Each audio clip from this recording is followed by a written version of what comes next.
Okay, so I've been playing around a bit more with this, and yeah,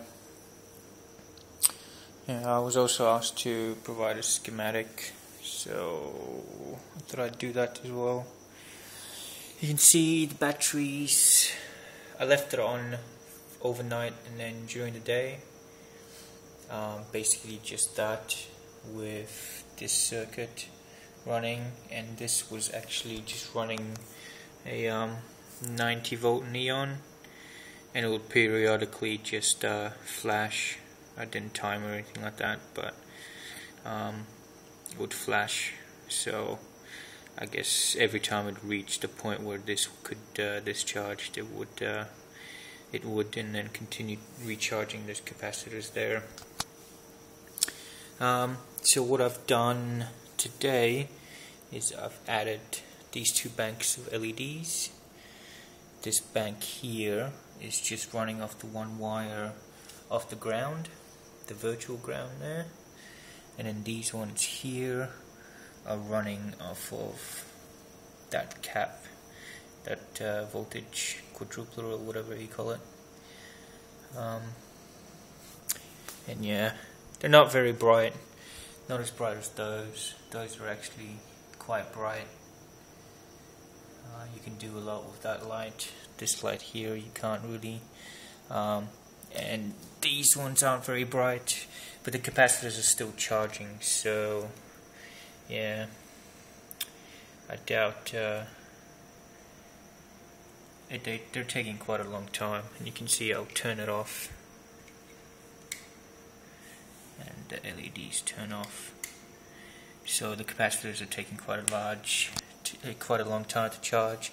And I've got the identical setup here as there, but it seems just on the earth it's just not as powerful. It's a lot more powerful on that end.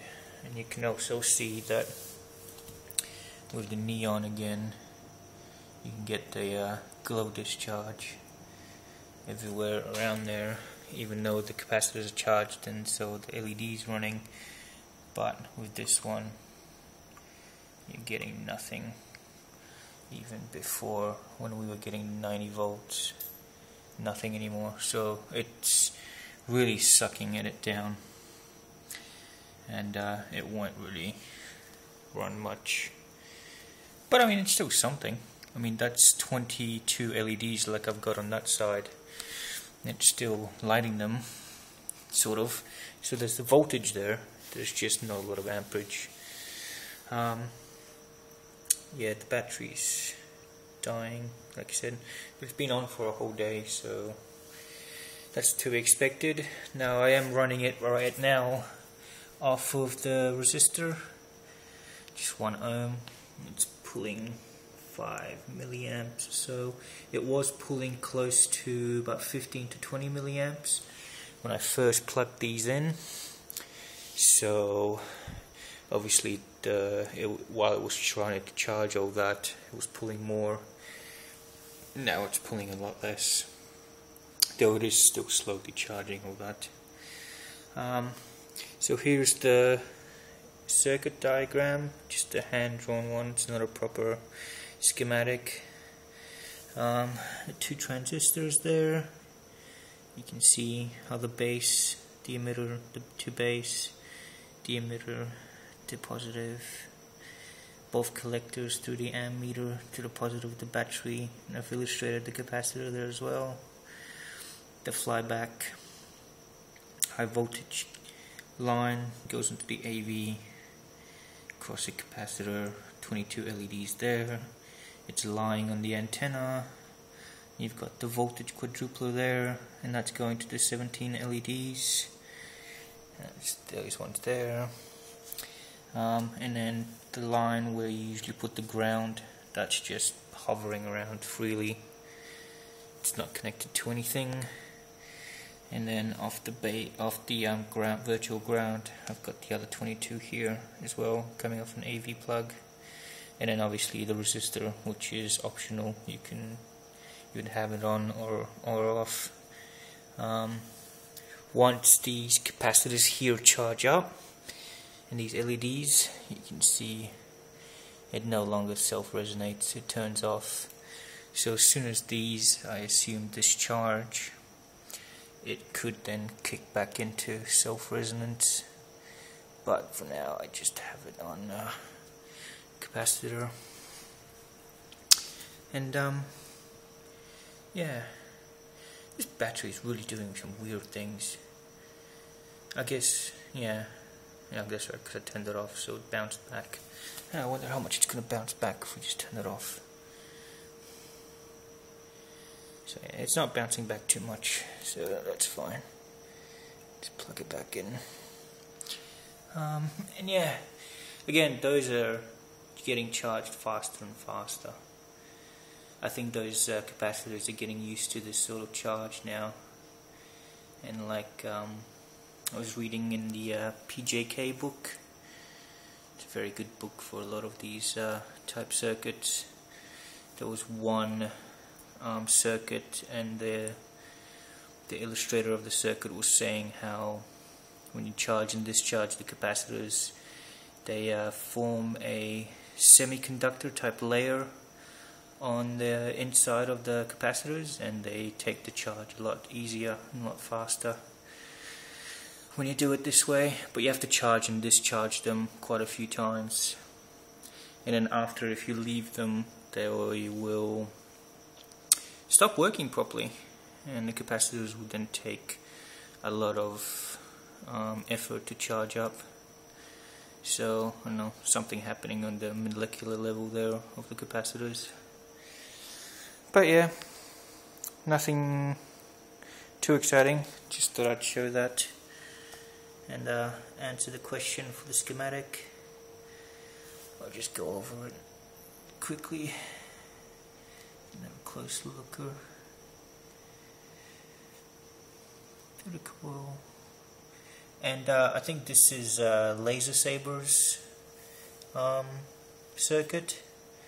Pretty sure it is, except he had this ignition coil going back into another ignition coil, and I think in one of his videos he was running like heaps of LED lights off of 12 volts and about 100 milliamps or something like that.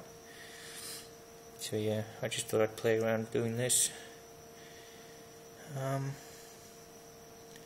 And yeah, still 5 milliamps, like, that's craziness. I will attempt 12 volts later on, see how bright I can get these LEDs.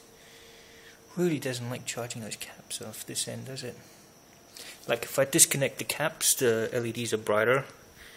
So I'll take this capacitor out, I'll disconnect this one. You can see these LEDs get brighter. Draw doesn't really go up, it's still 4.81. It's not really drawing much more, but they get brighter. They really don't like these capacitors being there. Though if I plug, see, if I just have the positive in there, it likes the positive, then doesn't like when you plug in the negative. Plug it in here. Ooh, that really makes it go down. Yeah. To the side here. Yeah. It doesn't like charging these capacitors of this end. Guess it just doesn't have enough oomph. Or, I don't know. What's the negative? Positive. Yeah, you can see touching the top of capacitors, there's some funky things. Same if I touch the actual virtual earth, it takes away from the field. But yeah, see, it takes away from the field, but the battery instantly starts going down because it draws a lot more, now to about 10 milliamps. That battery is really sucking down. Let go, and it bounces back. Interesting. So that's just a bit more power coming out off of all that with no extra amp draw on the system, basically. So those lights, and those lights. Though you can't really do much with those lights, but you could, slowly trickle charge a battery or something like that. Because 17 LEDs, that's got to be at least like 30 volts there minimum that the battery could see, like a AA or something like that. Even a 12 volt, but I mean that would take months to charge up.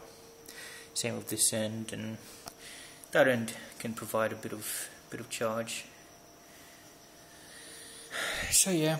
So next, what I'm going to be doing is, I've got this shitty one here, but this one's got an internal capacitor. Even though it says it doesn't, the R on the end always means that there's a resistor in there. So I don't know why it says you use an external resistor with it when it's already got one inside. But oh well. And then I'm going to play with this flyback. I've been reading up on Don Smith's work, so I figured I'd attempt some things, see if I can get spark discharge to go into this L1 and see what kind of output I can get off the L2. Basically start playing around with the sparks now and see what they do to the whole system, see if they improve the efficiency, because right now there's no sparking here, so. And the key to the radiant basically is the spark. So yeah, next step is playing around with all that. Yeah, they're holding at 4.8. That's pretty good. So yeah. Okay, well thanks for watching, and any more questions or anything like that, feel free to ask. See you later.